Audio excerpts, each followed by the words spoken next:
Warren Racing returns to headquarters this Saturday, and a couple of exciting types going around, one in particular in the Matty Allerton Simon Zara trained engine number 9.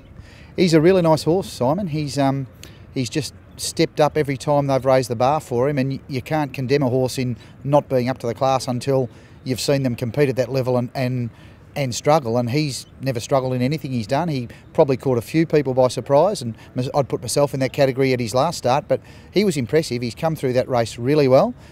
He's been well supported already in fixed odds markets in the CSA Stakes on Saturday, but gee, he appears to have gone on and trained on really well from that, and I think we can just expect to see another really good run. It's probably a race with a bit more depth. I think last time he was taking on Star Witness and it was quite even below that, and here there's probably more, it's a more even race, but he's certainly up to that class. He's a really exciting horse. He'll be a better horse this time next year or in 6 months' time too, but there's certainly no reason to think he wouldn't reproduce a similar effort to what he did at Betfair Park.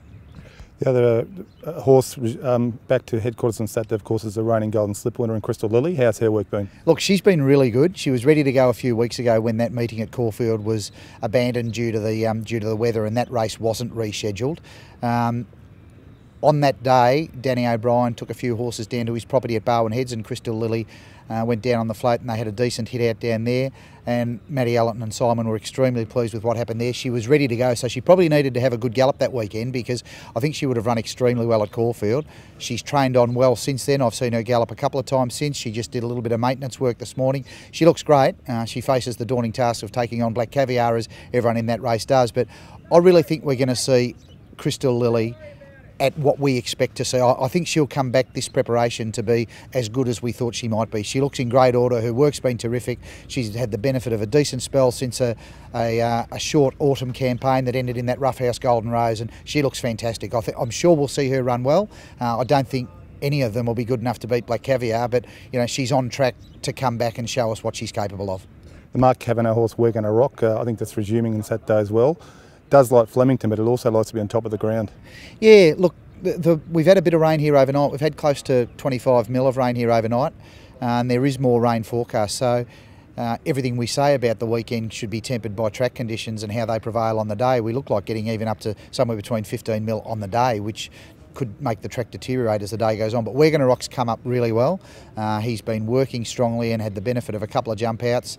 His debut run here was at Flemington down the straight, over 1,000 metres, but he was devastating that day, and he's in condition to run really well down the straight at 1,200. Now he's an old horse. He's a big gross horse. He takes a bit of work, but he's in great order, and I'm sure if he gets conditions to suit on Saturday, he'd be the horse to beat. As you alluded to, we need to temper everything with the track conditions, but this track's certainly proved over the carnival its ability to bounce back and take a lot of water. Yeah, but as I said, we've had nearly 20, this is Wednesday night into Thursday, we've had nearly 25 mil of rain, and if we do get, as forecast, there's even another 10 to 20 mil coming Friday and Saturday, that could cause the track to deteriorate. So you're right, the track's got good capabilities to bounce back, but if we do get the 30 odd mil over 2 days, including rain on the afternoon, the track will deteriorate. That'd be unavoidable.